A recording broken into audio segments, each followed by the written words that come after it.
Nilene, I'll wait for your heads up when everybody's in, then we can start.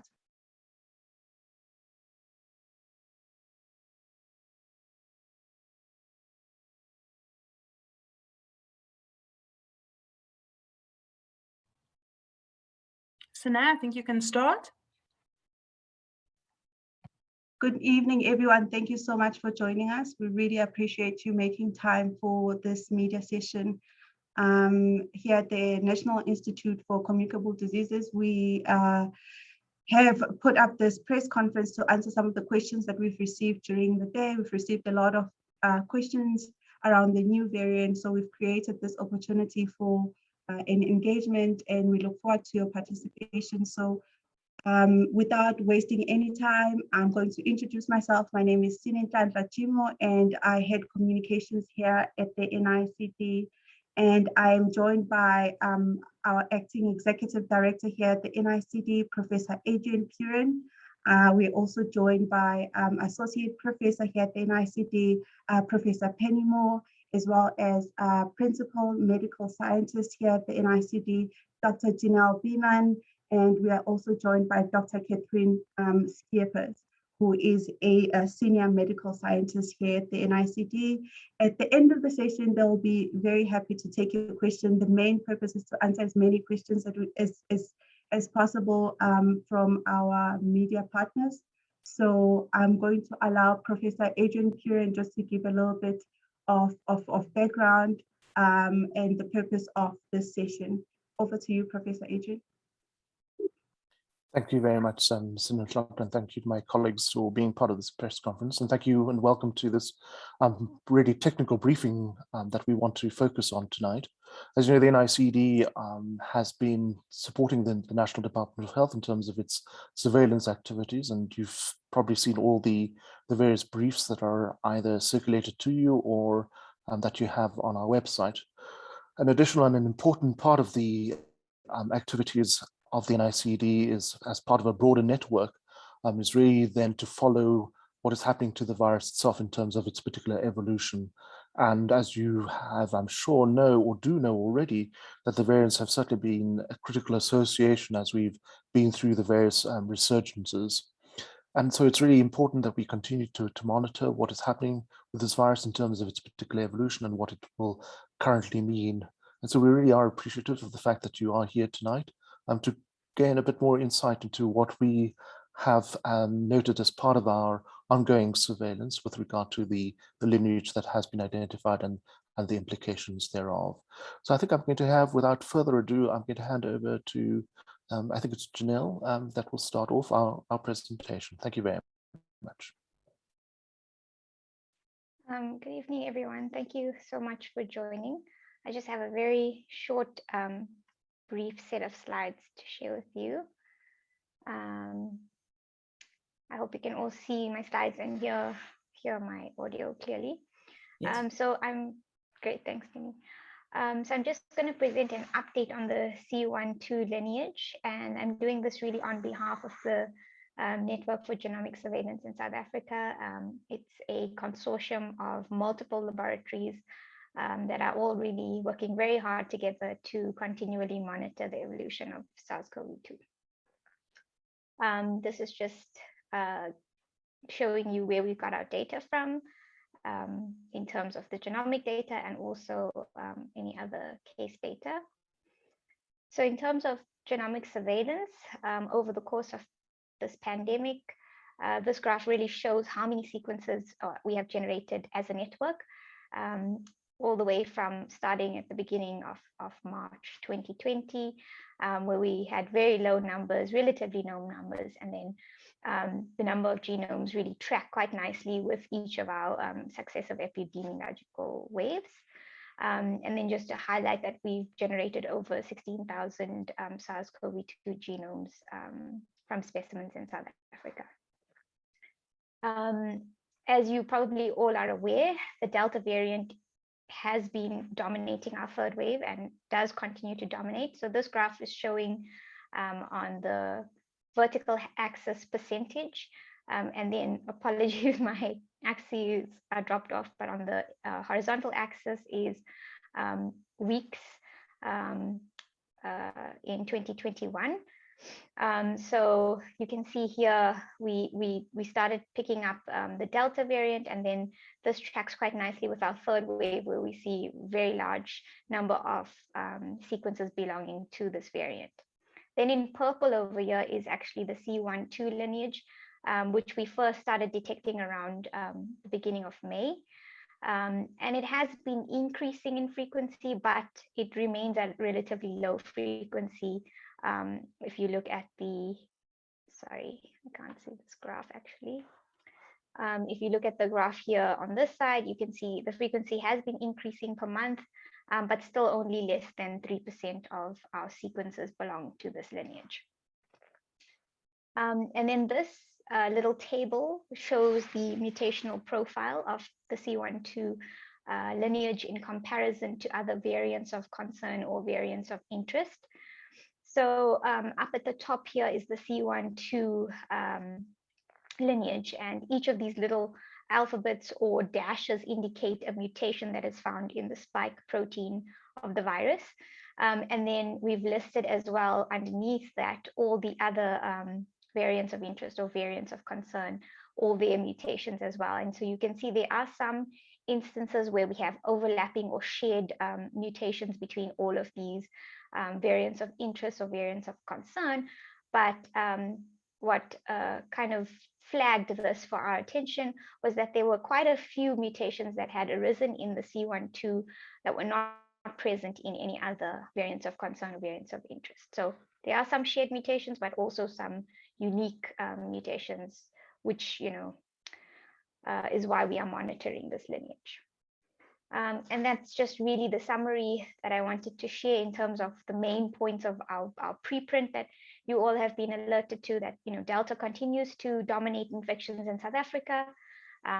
This C.1.2 lineage raised a bit of an alarm for us because it has quite a few mutations that are shared by other variants of concern or variants of interest, but it also has quite a few unique mutations. And then in terms of the frequency, although we've detected it in all provinces of South Africa and a couple of other countries globally, it is circulating at quite a low frequency compared to the Delta variant. And again, this is really concerted effort by many laboratories and individuals across South Africa. Thanks.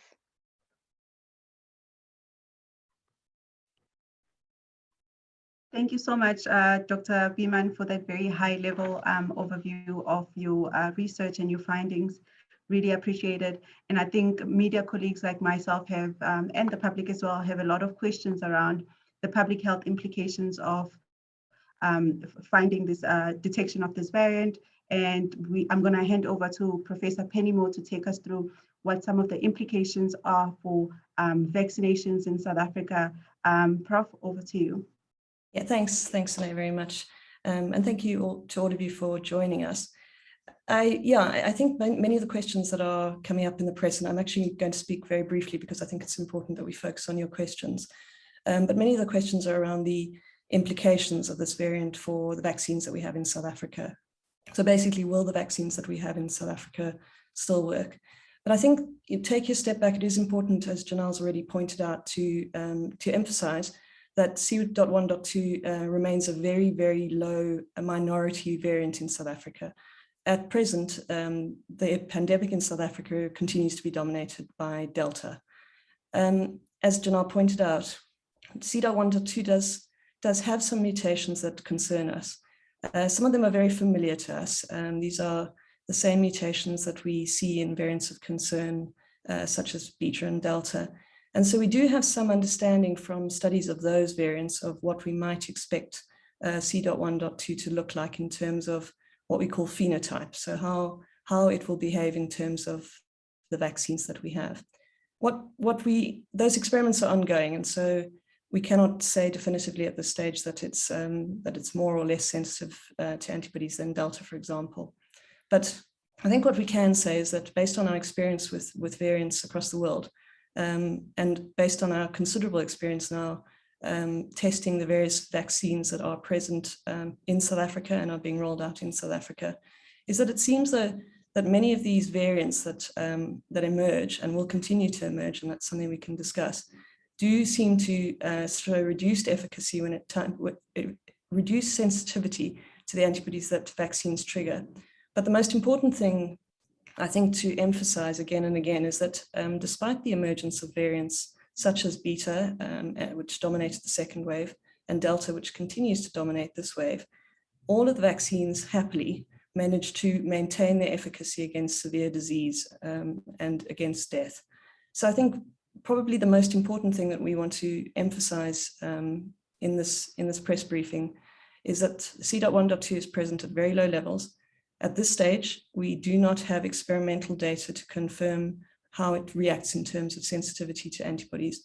But based on what we do know from other variants, and based on the fact that some of the mutations in C.1.2 are shared with these other variants, we have considerable confidence that the vaccines that are being rolled out in South Africa will continue to protect us against severe disease and death. And with that, I think I'll hand over, to Sinay, I think probably best at this stage to open up to questions. Thank you, Prof. Moore. Before we take questions, I just want to give Professor Adrian Puren just to give a comment or two, and then we'll jump into questions. Colleagues, if you have questions, please post them on the chat with your name and surname and media house that you come from, and then you can shoot with your questions. I will hand them over to the relevant experts, and we'll try to answer as many as possible. Prof, please come in.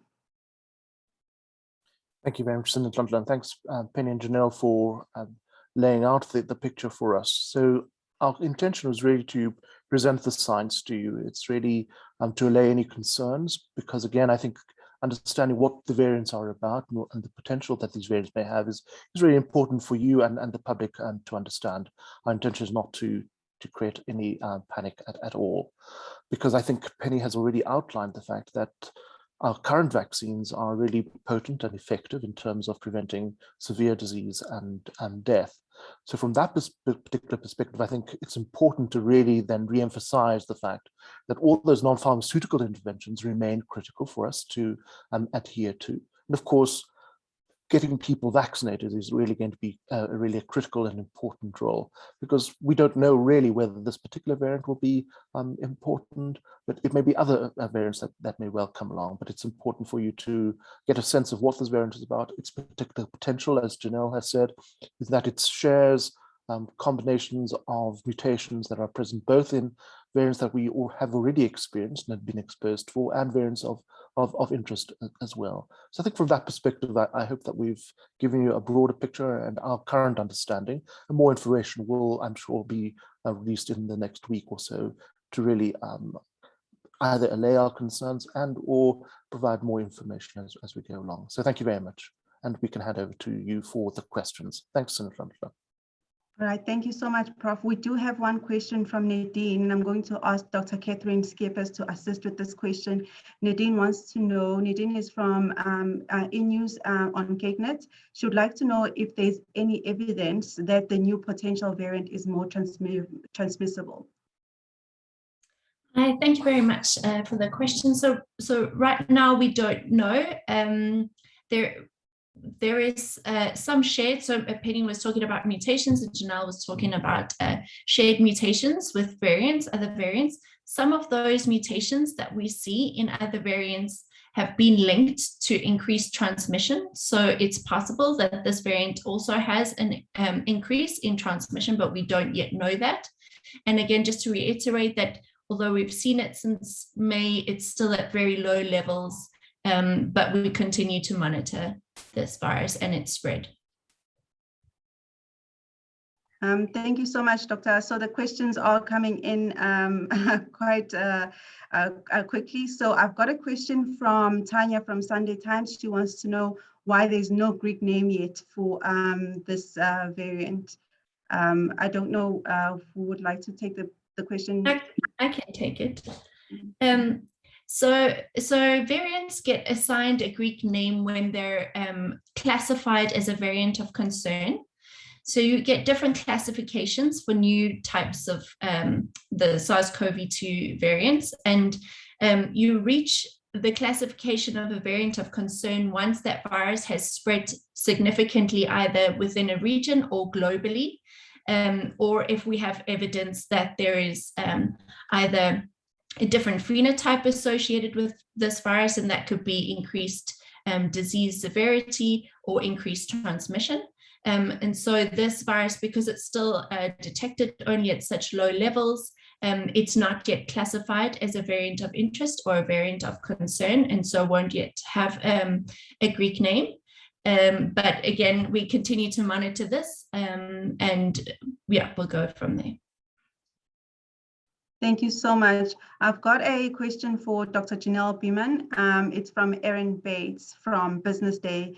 She's got, I think, 3 questions there, so I'm just going to run them all. Jinal, I hope you are taking notes. So as of today, how many genomes in South Africa have been identified as the C.1.2 variant? And question 2, some of the press released on this variant described it as a potential variant, but the potential is later dropped. Is it the potential variant or a variant proper? Question number 3, are most of the genomes identified as C.1.2 worldwide from SA? Thanks, Erin, for those questions. So we've identified about 109 genomes that belong to the C.1.2 variant in South Africa. So the potential, it is a variant. Definitely it is a variant, but I think the potential comes in where, as we've kind of tried to highlight, is that it has the potential for concern, because it has all these mutations that are either shared with other variants of concern or that are novel and are present in kind of regions of the virus that we think would have some kind of functional impact. So that's where the potential comes in. It definitely is a variant, but it is not yet a variant of concern or a variant of interest. It has the potential to become one. And as Kathy mentioned, it will really only become a variant of interest or concern when it is more widely dispersed and when it's detected at higher frequencies. And then also if it has a functional impact, increased transmissibility or increased disease severity and things like that. Yes, most of the genomes that have been identified globally are from South Africa. There's really only a handful that are not from South Africa.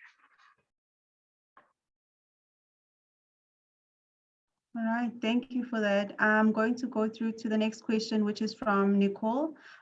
She's from ITL Television. She's asking, if there are so many new mutations on this variant, how can we be so confident that vaccines are working? Professor Pennymoore, please take this one. Yeah, thanks. It's a good question. And as I mentioned, one of the things that we're urgently doing in several labs in South Africa is assessing this directly. What that entails is taking sera, blood from people who've been vaccinated with either of the 2 vaccines that we have in South Africa, and also from people who were infected with COVID, with SARS-CoV-2, had COVID-19 and have recovered. And what we do is we grow the virus C.1.2 in a lab, and we actually physically test the antibodies from those people, vaccinees or convalescent donors, against the virus to assess that. And that data we hope will be out in the next couple of weeks.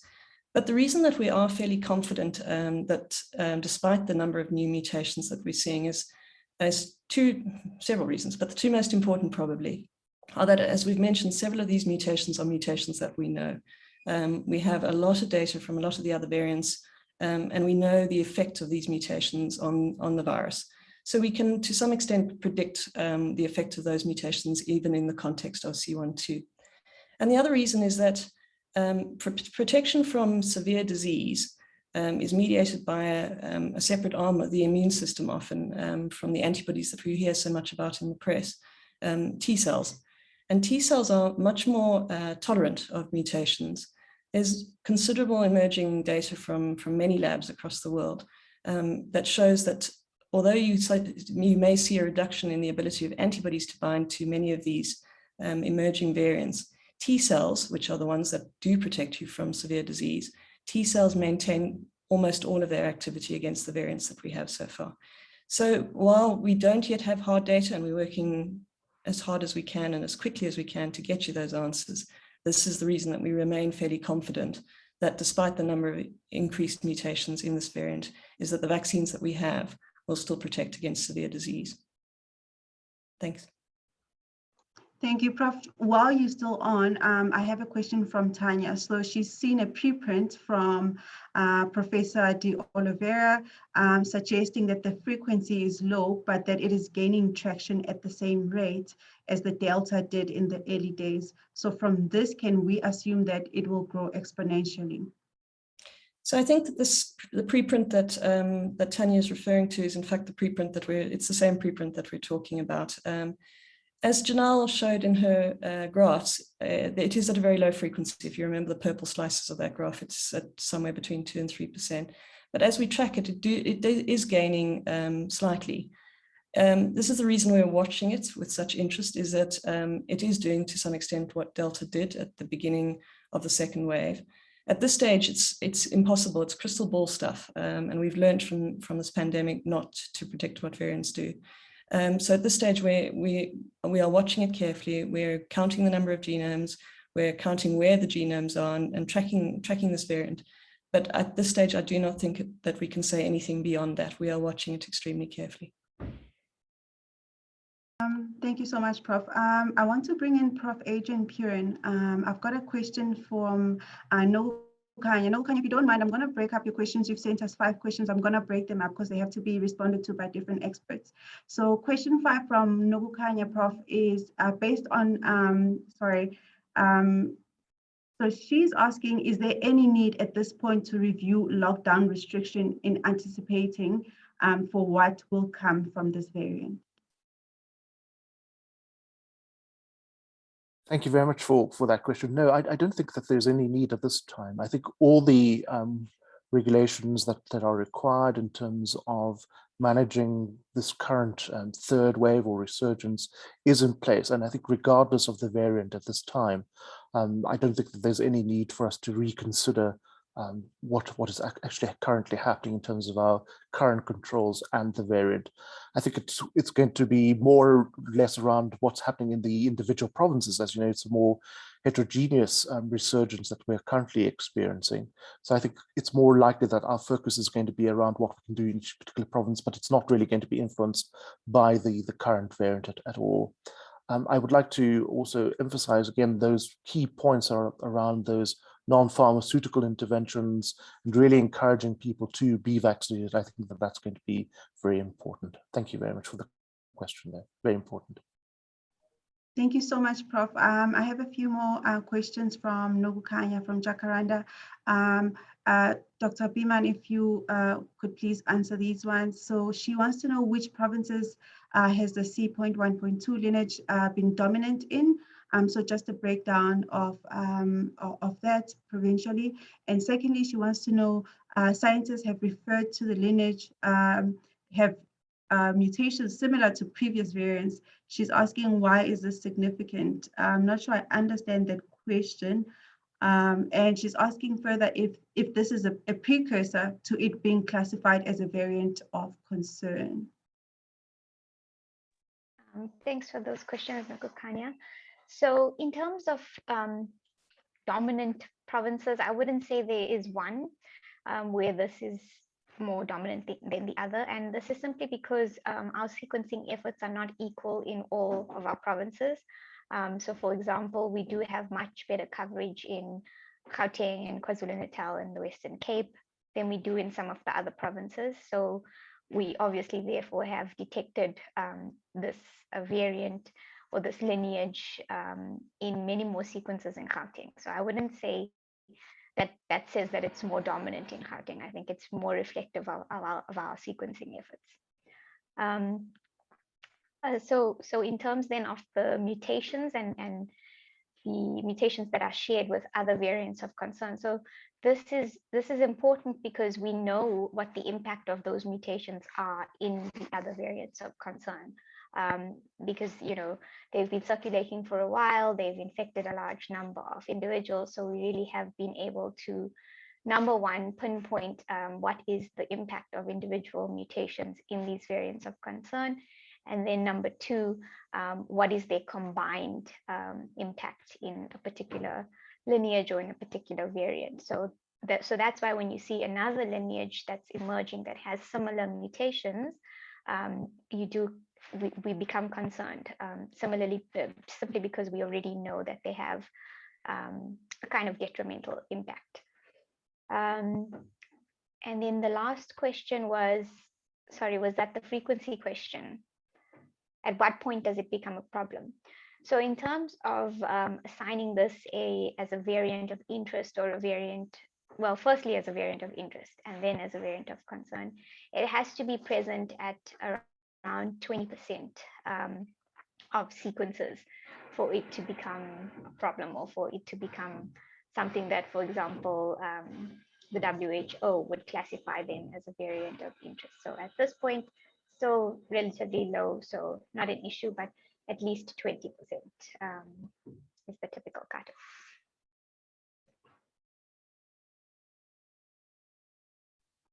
Thank you for that, Dr. Bhiman. I'm going to ask Dr. Cathrine Scheepers to prepare for this one. So how do you decide when to announce a new variant,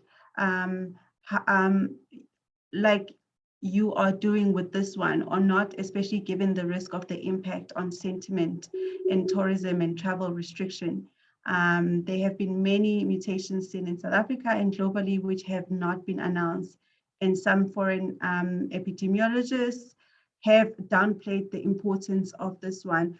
Dr. Scheepers, apologies, I'm going to ask Professor Adrian Puren to take this one. Apologies for that.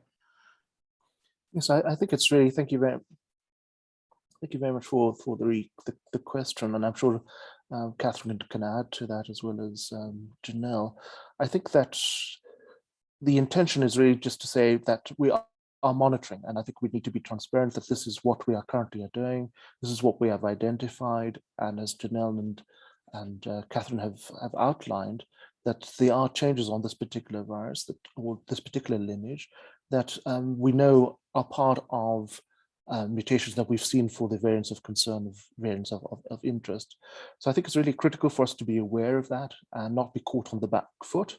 Were this to gain traction and to further develop to the point where we do see it at 20%, and then decisions need to be made. So I think it's really critical for us to do that. And we've seen that with the Delta. I think we made some announcements about the Delta, that the numbers were fairly low, but given the nature of Delta, it certainly became overwhelming. And as you know, that is the dominant virus or lineage in circulation. So I think it's really important for us to make the public aware that this is what is in circulation. This is what is potentially could happen, but we're not saying that it is happening. So we really just want to lay concerns around that, because we don't have the evidence that currently this is a variant that will develop to the level of a variant of interest or of concern, but just to make the public aware that it is there and we are actually monitoring this particular variant. Thank you very much.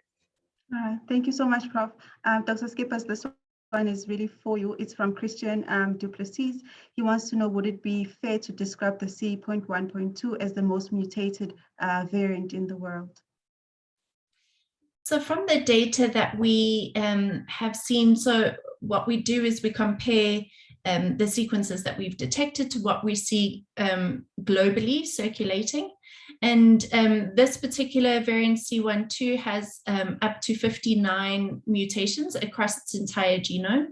And this is quite a lot. On average, the variants of concern and variants of interest, they have around 25 or so. So it is quite mutated, but as everyone has alluded to, we continue to monitor these viruses, and as the pandemic grows, the virus also continues to evolve. So this will also be an evolving situation, so to speak. But yeah, it is quite mutated compared to other variants. Thank you, Dr. Scheepers. Another question, this one is from Catherine Child. Why do we say it's mostly in South Africa when it has been found in Switzerland, in China, England, and Mauritius? Is it just being better detected here, or is it really more common in South Africa? So thank you also for that question. So we monitor the number of sequences that are assigned to this particular lineage. We think that it evolved from a precursor called C1, which was predominant in South Africa in our first wave. So it's very likely that C.1.2 also came out of that virus and then originated here in South Africa. So of those 105 or so sequences that we've seen of C1 globally, majority of them, over 90 or so, are from South Africa. I wouldn't say that our surveillance is better than everywhere else. I think we are doing well, but there are other countries that are sequencing exponentially more, I think, than us. And so it's just that they detected at very low levels. I think we're not seeing a global spread of this particular virus to the level that we see within South Africa. But this is why we're continuing to monitor it. All right, thank you so much, Dr. Scheepers. I think we have dealt with most of the questions. I'm just doing a run through. Prof, Adrian, Puren, if you would please just get ready to close for us, and thank our colleagues from the media just for participating and for engaging with us during this time. I just want to check if we haven't missed any questions, but Prof, I'll hand over to you while I do a run through of all the questions. Just colleagues, I have noted all the questions that are on here, and we will be doing an FAQ, which will be shared with you electronically. So if we did miss some of the questions, please forgive us. It was not by intention. So yeah, I will hand over to Professor Adrian Puren to make the closing remarks.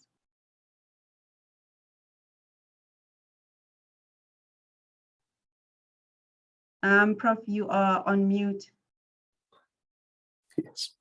Well, I'd like to thank you all very much, colleagues, for attending this particular presentation, and I hope that we have been able to provide you with all the necessary information to inform you and to inform your various publics about what's happening with this particular variant.